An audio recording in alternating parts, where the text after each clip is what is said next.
Chapter 18, Wednesday. The sound of her last breath. The girl was sitting with her back against the kitchen door of a restaurant that had gone out of business. Her knees were drawn up to her chest, and she was resting her face on them, so that all he could see, was the back of her head and the nape of her neck. At her feet was a piece of cardboard that read, "Anything helps." Next to it was a paper cut from Starbucks, with a few coins on the bottom. It was her hair that attracted his attention, cut in a bob that showed off the long lines of her neck. It was black, thick, and straight. He imagined burying his nose right behind her ear, how he would inhale as he listened to the sound of her last breath. A longing filled him. He turned and looked to the left, and then to the right. No one out for a walk. Not even any cars passing by. It would be so very easy. "Oh!" She lifted her head so fast that it thumped on the door behind her. Wincing, she looked at him suspiciously, from eyes set off by bangs, black, cut square across. She couldn't have been out in the streets long, not with those neatly trimmed bangs. She was even younger than he first thought, when he had seen her from across the intersection. 14, 15. How did a girl like this survive in the streets? Where did she eat? How... Was this really where she slept? "Sorry if I startled you. I'm with the Hope for the Homeless." The group did exist, but he doubted she would be Googling it any time soon. "Would you like a pair of gloves?" With his own gloved hands, he opened the white plastic Target bag. He had brought dozens of them for $1 apiece. They came in rainbow colors, plus black and white stripes. Her face opened up. "Oh, thank you. My hands get so cold." She reached for a turquoise pair and slid the left one on. They were linked with a plastic tie, which she bit in half with straight, white teeth. "You're awfully young to be out here on your own," he said. "It's not safe." She didn't know the half of it. She straightened her spine. "I could take care of myself." "What if someone tried to hurt you? The street is deserted." "See that?" She pointed above her head. "That's a camera." It was. There was even a small sign just behind her head that he only now noticed. "Property under surveillance." As he looked at the camera, with his face tipped back, every feature surely clearly visible, he felt sick. How many times had his image been caught by a camera fixed to a building? Had someone been watching him while he had been watching these girls?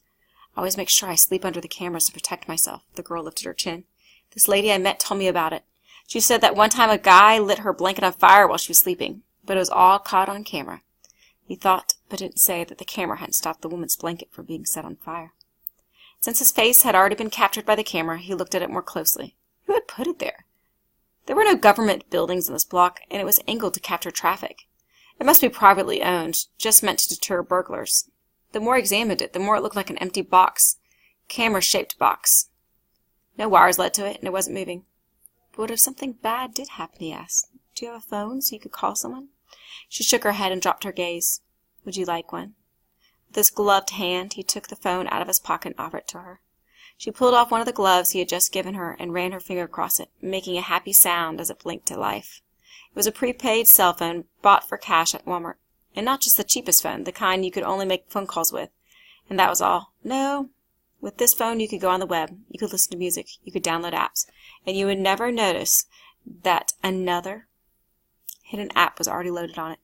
It comes with a month of prepaid service. Her mouth thinned down to a line. "What do you want for it?" She was wary now. Even at 14 or so, and not long in the streets, she knew there were trades, knew that nothing was free. "I just want you to think about calling your family, or seeing if there's another place you can go. It's not good to be out here by yourself."